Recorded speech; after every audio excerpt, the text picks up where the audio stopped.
What's going on, everybody, and welcome to the other side of the Firewall podcast, where we talk about the latest and greatest of cybersecurity news, as well as we highlight those movers and shakers and glass ceiling breakers, those people of color who've made it to the other side of the proverbial firewall. My name is Ryan Williams, and as always, I'm joined by Shannon What's up? What's up? and LeVon Maynard. Hey, welcome to the show. What is going on? So this is our Tuesday episode. So if you have not listened to Monday, please go back where we talk about an article that's going a little bit deeper into hiring people from diverse backgrounds to make a more diverse cybersecurity landscape. And then Wednesday will be our discussion. No Ask Us to Speed this week, but Friday we talk about everything else. So we call it the Weekly Rundown, talk about movies, games, books, all that good stuff. But without further ado, I give it to LeVon. Yes, sir. Today we have an article from Reuters. This one's from Sarah Wu and Eduardo Baptista. And this one's in regards to Nancy Pelosi. So this is from the title of the article is called From 7-Elevens to Train Stations, Cyberattacks Plague Taiwan Over Pelosi's Visit. And as you may be aware, Nancy Pelosi is the U.S. House of Representatives Speaker. And she made a brief visit to Taiwan, which was a little controversial, mostly because of some of the I guess the conflict between Taiwan and China and Beijing, that they obviously don't consider Taiwan its own separate country. So I think for the most part, it's kind of like China's like looking to have Pelosi get approval from them before she can visit Taiwan, and it's up to that effect, that they don't want to have that kind of relationship between the U.S. and Taiwan so close knit. But it was a little controversial for her to go out there. But as a result, Taiwan reported that there's been some cybersecurity incidents. In particular, like they mentioned that there's the 7-Eleven convenience stores in Taiwan. They had their TV screens behind the cashier suddenly switched to display the words "Warmonger Pelosi, get out of Taiwan." And so, like, this is obviously concerning for the people in Taiwan. And the article goes on to describe that they let me find the portion down here that they mention that they believe that the hackers they may not be associated directly with the Chinese government. They're likely launched by Chinese activist hackers rather than the Chinese government. Hacker group APT27, which has been accused by Western authorities of being a Chinese state-sponsored group, claimed responsibility for the cyber attacks on Taiwan on Wednesday, seeing on YouTube that they were done to protest how Pelosi had defied China's warnings with her visit. So obviously, there's a lot of controversy there, a lot of uptick from these hacker groups targeting Taiwan. And I don't want to go on to the background and the history and all this kind of stuff, but it seems like it's been a long thing with Taiwan and China and U.S. as well, with our relationship with them, and trying to maintain their independence from the mainland China. But yeah, it's a kind of interesting situation. Like I said before, it's kind of like a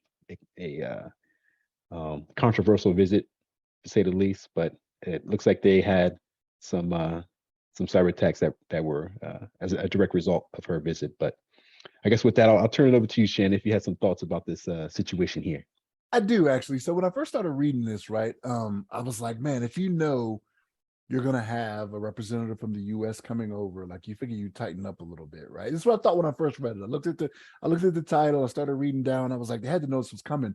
But as you read farther down in the article, they talk about how they did take steps to protect I don't want to say the more important things, but they really are the more important things, like infrastructure and like government things, you know what I mean? Like they said, let me see here. Lo Ping Chang, who's the Taiwan cabinet spokesman, said on Wednesday that the government has stepped up security at key infrastructure, including power plants and airports, and increased the cybersecurity alertness level across government offices. So maybe this is one of those things where maybe these actors wanted to do more while Pelosi was there, but they weren't able to, right? Like maybe because they stepped it up. This is what they were kind of backed into, was like, all right, I guess we'll change the monitor at a 7-Eleven, right? And you know what I mean?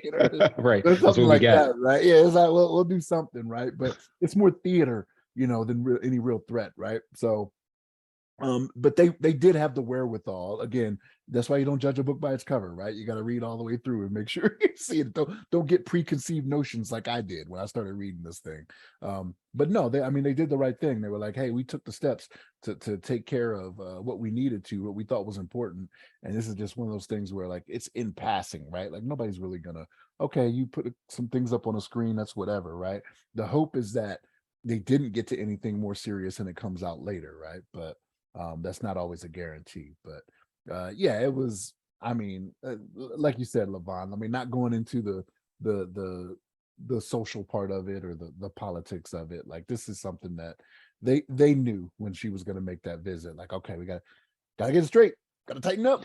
Right. gotta That's make it true. work, you know what I mean? But Yeah. Ryan, what's your thoughts on this? Yeah, I feel the same way. Like, this very low hanging fruit, right? Like, it's like, well, we can't continue the good stuff, so we can, throw up banners, and it'd be just like a demonstration, right? Like, you come in there and you put stuff on billboards and stuff like that. Like, so it's very, very low threat. And also preparation, right? How far in advance did Taiwan know this was going to happen versus China? So I'm sure they didn't announce it too far out, because I was actually surprised to see on the news when it was going down. I was like, oh, okay, I didn't even know a visit was going to happen.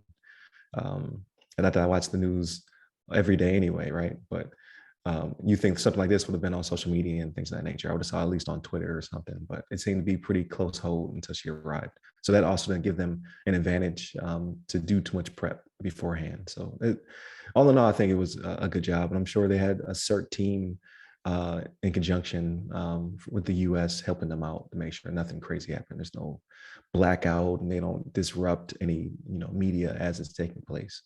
So, but now, now they're pissed.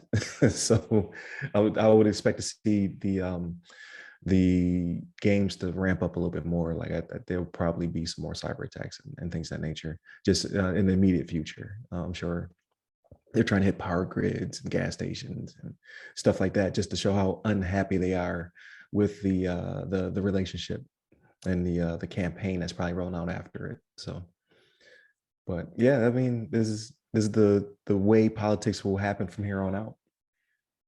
So that, like you mentioned, though, that I'm sure it was intentional that they didn't put a notification out there way ahead of time that she was Right. coming, right? So, because like, even like kind of non-cybersecurity related, like they even had it to where China kind of flew into their airspace a little bit while she was there too, right? And they had to chase them out.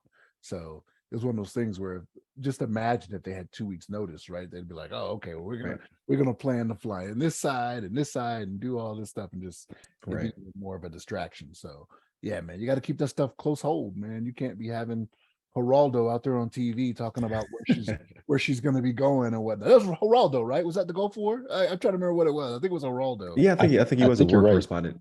Yeah. So yeah, it's just like, man, you giving it all up, man. What you doing? Can't have that happen. Right. And I'm sure there was a big, collaboration between us and them to make sure we stopped as much as possible, or at least help stop as much as possible while it was taking place. So, again, this is the future of politics. Like, this is going to be a thing from here on out.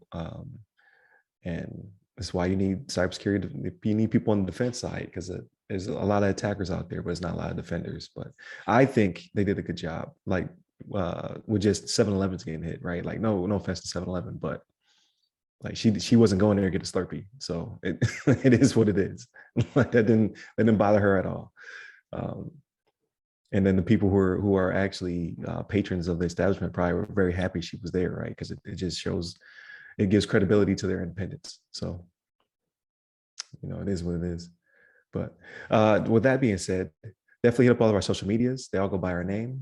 So leave us your feedback, like, share, subscribe, all that good stuff. Definitely tune in for tomorrow, where we can have our discussion, and then Friday, where we talk about everything else. So all the non-cyber related things we did or watched or consumed during the week. And then hit me up personally. I'm at RYRY Security Guy. That's RYRY Security Guy. I'm on LinkedIn, Twitter, TikTok, and Clubhouse. And you, LeVon? Yes, sir. You can hit me up on the Twitters at LeVon Maynard. There it is. Stay safe, stay secure. Take care.